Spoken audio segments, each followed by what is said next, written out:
On adore les premières, donc Bertrand Morer. Allô?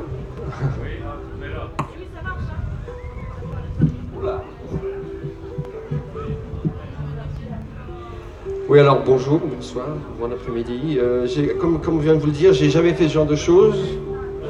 Donc j'écris des poèmes, j'écris de ce qu'on appelle de la prose et de la poésie, et puis ben voilà quoi. Et puis, on m'a demandé si je voulais bien en lire, donc je vais vous en lire quelques-uns. Je vais commencer par l'Attique. L'Attique. J'ai trouvé ce matin, au creux de mon nombril, une tique. De forêt, évidemment, ayant passé des heures et des jours dans l'ombre et au vent, entre les pins, près des courants. Un imbécile, la proie facile pour ces parasites itinérants.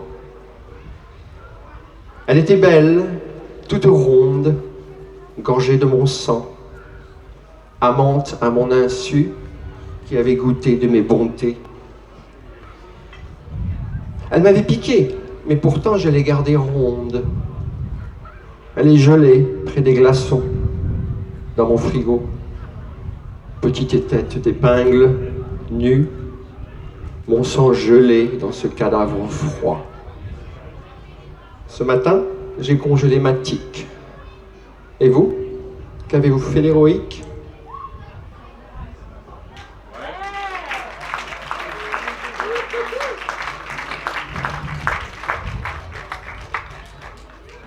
Alors vous savez qu'ici, dans les Landes, on appelle une rivière un courant. Le courant. Les rivières ici, dans les Landes, sont étonnantes. Quand on connaît les torrents fous des montagnes, les fleuves presque marins, des plaines sans les pentes, les géants liquides, grands serpents de campagne qui ont leurs horizons et dessinent des frontières, on s'étonne à l'idée qu'ici, quand la rivière est à peine débutante, quand elle présente un soupçon de courant, ça y est, elle est majeure. Ici, une rivière s'appelle courant. De débutante, elle est passée maîtresse, coupant court ma stupeur de voir ce lit vaseux, profond comme une mare, au bord duquel les troncs se penchent et s'amarrent. Tellement étroit souvent qu'on entend un sanglier sur l'autre rive mâcher un gland trop mouillé. Ce lit, oui, d'un ru paisible est passé courant roi. Dans les Landes, la rivière est douce, crémeuse parfois. Sa taille est fine, ses hanches sableuses et son ventre est plat. En fait, ici, une rivière se concentre. Elle s'étale entre peu et, douce maîtresse, laisse son lait, ses graisses, excuser sa jeunesse. Voilà.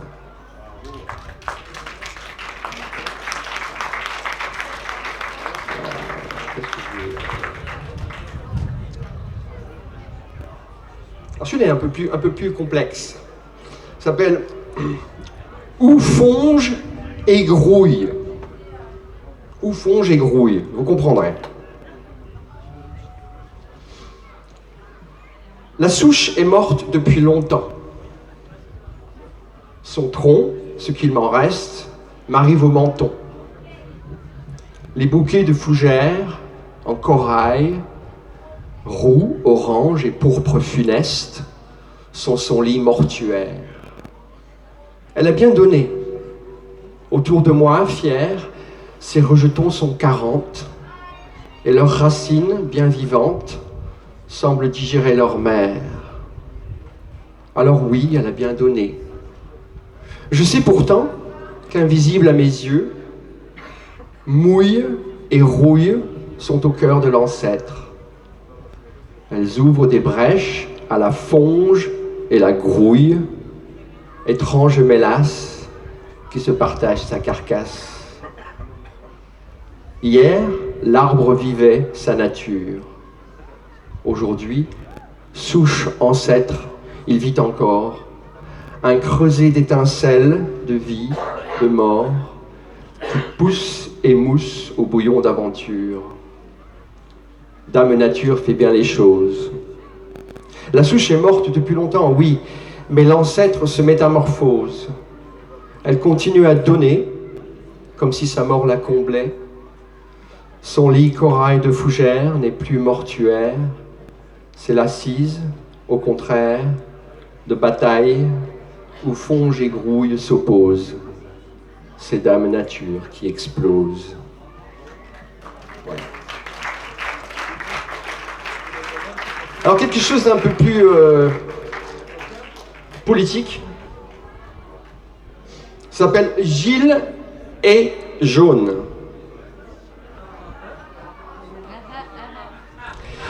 Légitime défiance au cœur de la France. Ça y est, la chandelle a consommé ses deux bouts. Debout, hommes, femmes, enfants, providence, les fours, les moulins sont à bout. Les communes rurales gémissent dans l'Hexagone. Les élus sont perdus en face des gilets jaunes. L'injustice est géniale, la mare générale, la moitié moi sautée, la France sans capitale. Il y a des riches si riches qu'un jour ne suffit pas pour compter tous les gueux qui meurent sous leurs pas. Écoles et hôpitaux ont clé sous paillasson pour payer les vacances d'actionnaires marrons. Pour les citoyens maintenant, ces paroles données, l'instantané et moderne réclame l'autorité. Mais aigres fins et requins copulent dans la luxure quand l'élu élu est nul en conjecture. Faut-il changer la République? Viendra-t-il le jour où raison et bonté, filles de l'amour, nous feront donner vie à l'ami étranger, sans casser nos télés et creuser des tranchées? Sages et courageux, nos gens d'armes n'ont pas peur.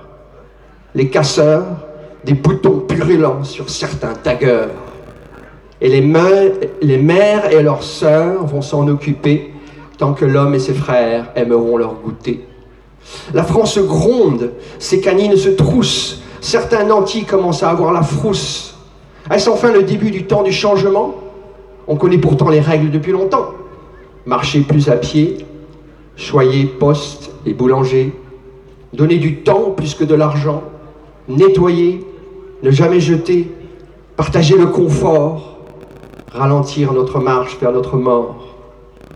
Oui, Gilles est jaune, et ils se sentent humiliés, mondialisés, surconnectés, tout le temps privés, frustrés de savoir que l'heure supplémentaire va payer caviar et truffes aux bistrots milliardaires. Légitime méfiance, défi d'autorité, ça y est, la France avance dans le bon sens. Il nous faut réparer les erreurs du passé. Debout, hommes, femmes, enfants, providence.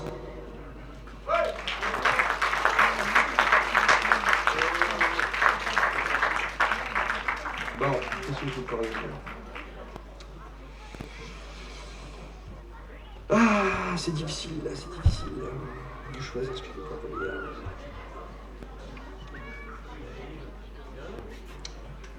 Alors un truc un peu plus... Ah bah oui, tiens, je vais vous lire celui que j'ai écrit quand je suis arrivé à Léon. Ça s'appelle Au pays de Léon. Et je parle des arbres d'ailleurs, parce que je suis un passionné d'arbres, j'adore les arbres. Si je le retrouve.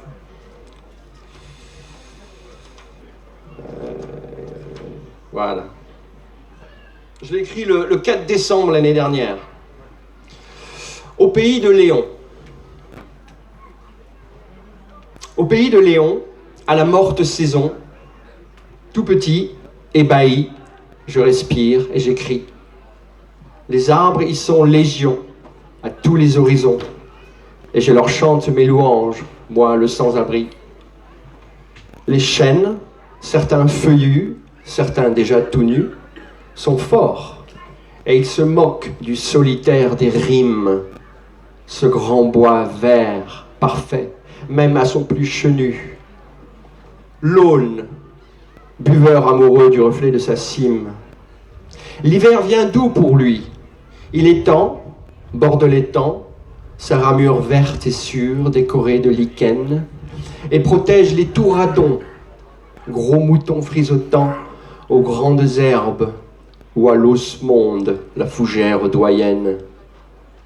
Les pins, souverains ou gagne-pain, dominent. Grands piliers, ils soutiennent la voilure landaise, accrochant les brouillards et tout le sel des bruines, remuant sable et ciel pour leur photosynthèse. Les saules, qui poussent et croulent, ont le bon rôle au sol, là où l'eau peut marrer, sans cage, et se fiancer à la forêt, affoler pierre, bois et boussole, et pourrir les pieds de l'homme qui ne pense qu'à chasser. Le vieux feu follet qui habite encore mon cœur brille avec vigueur près de tous ces géants. Il n'y a plus pour lui et moi ni étouffe, ni peur, et nous rêvons ensemble, arbre et nous, comme avant. Au pays de Léon, en pleine défeuillaison, ça sent le liège et la résine, et le brouillard qui pleure des arbres mouille et fait briller les champignons. Ça mousse aussi, et l'air est pur, comme par hasard.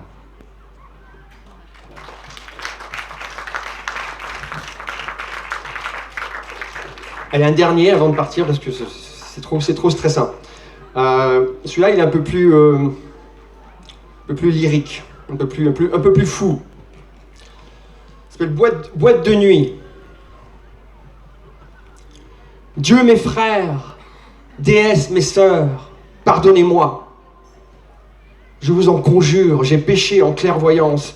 J'ai été troublé, ému, et par trop maladroit. Cette chose étrange m'a fait perdre tous mes sens. Elle est tombée, je pense, d'une autre dimension.